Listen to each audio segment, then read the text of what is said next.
तो सपोर्ट मिल रही है मगरब की।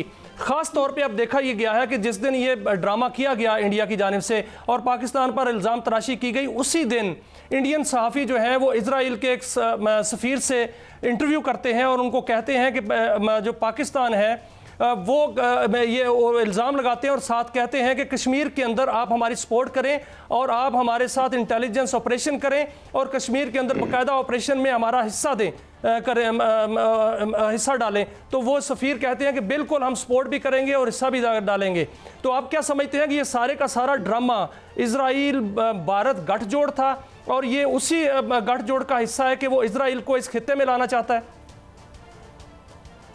देखिए, इसराइल और इंडिया का नेक्सस ये कई दहाइयों के ऊपर मुहित है और पाकिस्तान के खिलाफ बरसरे पैकार रहता है। रीजन हमें अच्छी तरह मालूम है कि नेतन्याहू पब्लिकली कह चुका है कि ईरान के बाद पाकिस्तान से उसको सबसे ज्यादा थ्रेट है। तो अपनी उसकी पॉलिसी के अंदर पाकिस्तान जो है उसकी आंखों का शतीर है, इसमें कोई दो राय नहीं है। इंडिया भी हमें इसी तरह से समझते, तो उनका जो गठजोड़ है वो नेचुरल है। तो पाकिस्तान की आर्म्ड फोर्सेस, इसकी लीडरशिप इस नेक्सस के मुतालिक जो हम स्ट्रेटजीज हैं वो ऑलरेडी इंटैक्ट है, उसकी बनी हुई तमाम कॉन्टीजेंसी प्लान्स तैयार हैं। कल उनका इस तरह से इंटरव्यू करना, इसमें कोई नई चीज नहीं थी।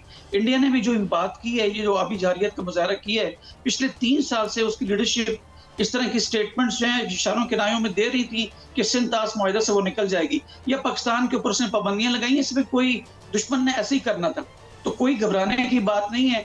इंटरनेशनल लेवल के ऊपर अल्हम्दुलिल्लाह पॉलिटिकल स्टेबिलिटी आने के बाद हमारी जो डिप्लोमेटिक कोर है वो अपना भरपूर किरदार अदा कर रही है।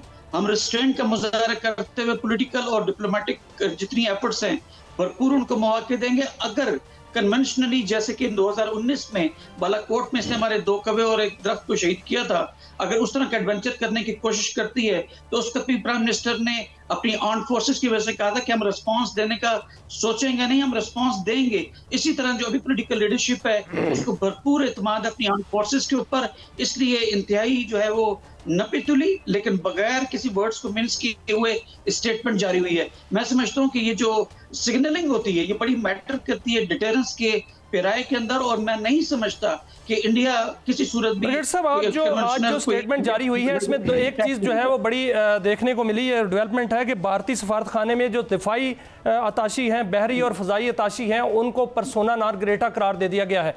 क्या ये इलीगल एक्टिविटीज़ में मुलव्वस थे और जासूसी में मुलव्वस थे? नहीं, देखिए ये क्विड प्रो क्वो होता है, ये टिट फॉर टैट आप कह लें।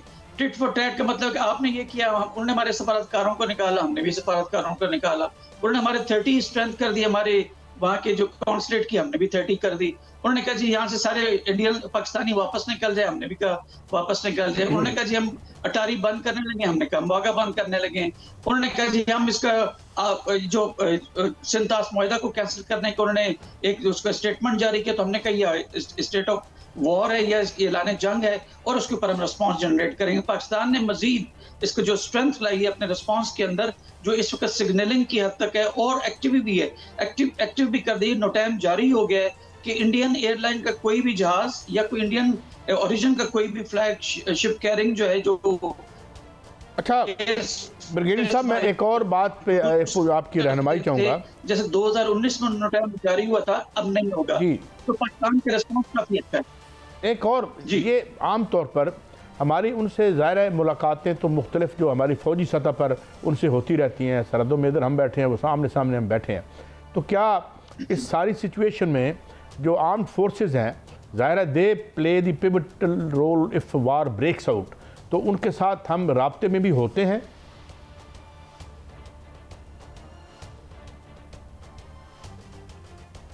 जी बिल्कुल, जो हमारे लाइक माइंडेड और हमारे जो टाइम टेस्टेड फ्रेंड्स हैं, जाहिर है कि उनके साथ आप राब्ते में होते हैं और उनको लम्हा बलम्हा आप उनको आगाही दिलाते रहते हैं। जैसे एग्जांपल हमारे टाइम टेस्टेड फ्रेंड जो है ईस्ट की जानिब देखें तो हमारा चाइना है, वेस्ट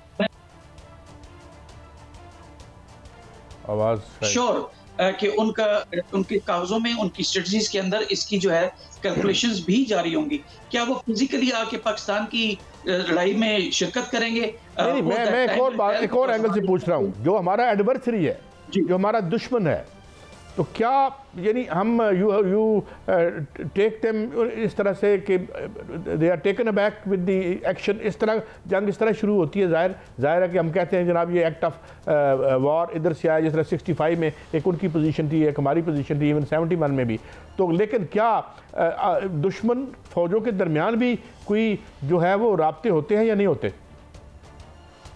जी बिल्कुल होते होंगे, बिल्कुल होते हैं। और इसराइल का और जो इंडिया का नेक्सस है उसमें कोई वईद नहीं होगा, मुझे कोई हैरानगी नहीं होगी कि अगर उनके कोई वेपन्स, कोई जहाज कि जिसको शायद उनके अपने पायलट्स इसराइल के उड़ाएं या इंडियन पायलट्स उड़ाएं, उनकी एड के लिए आ सकते हैं। अगर ऐसे हुआ तो पाकिस्तान के पास भी जो हमारे अलाइज हैं ऑप्शंस होंगी कि हम भी, चाइना उसमें शायद आए, चाहे सऊदी अरेबिया जो है, ये टर्की हमें सपोर्ट करे, लेकिन only time will tell. Publicly या जो अपरेंटली अपने फ्लैग के साथ अगर इसराइल फॉर एग्जांपल सपोर्ट करता है तो क्या वो अपने टेल के ऊपर इसराइल का झंडा लगा के वो कोई जहाज हमारे पे अटैक करेंगे? इस तरह का माजी में मिसालें नहीं मिलती, मसवाए उस वक्त जब अलाइज होते थे वर्ल्ड वॉर 2 के अंदर, तो वर्ल्ड वॉर 1 के अंदर यस जर्मन अलग होते थे। सर यही मैं अस्करी जो कुव्वत है उसकी बात करूंगा। जो पाकिस्तान ने 2019 में जवाब दिया था जब दुश्मन ने ललकारा और पाकिस्तान के शाहीनों ने जवाब दिया और सरप्राइज दिया, और अभिनंदन को फिर यहाँ पर जो है वो चाय पिला के भेजा गया। उसका यूनिफॉर्म आज भी कराची के एक म्यूजियम में मौजूद है, जो सब पूरी दुनिया के लिए और भारत के लिए जो है वो उनकी नज़रें आंखें खोल देने के लिए काफ़ी है। लेकिन अभी अगर ऐसी कोई जारहियत होती है तो पाकिस्तान के पास, कहा जाता है कि इंडिया के पास बहुत से जहाज़ हैं, पाकिस्तान के पास कितनी कुव्वत है? ज़रा मुआवजा करके बताइएगा कि हम उनको कैसे जवाब दे सकते हैं। देखिए, जहां तक जहाज़ों का ताल्लुक है तो उनके पास 3 जहाज हैं, तो हमारे पास एक सोल्जर है। तो 1:3 की रेशियो तो हमेशा से अपने साइज की वजह से इंडिया ने मेंटेन किया है। इसीलिए जो हमारे कंपोजिट डायलॉग भी हो रहे थे तो उसके अंदर भी ये था कि आप जो रैशनली अपने कन्वेंशनल फोर्सेस को भी बढ़ाएंगे, जिस पे इंडिया ने एग्री नहीं किया था। लेकिन आप ये भी याद रखें कि it's man behind the gun, not the gun which fights.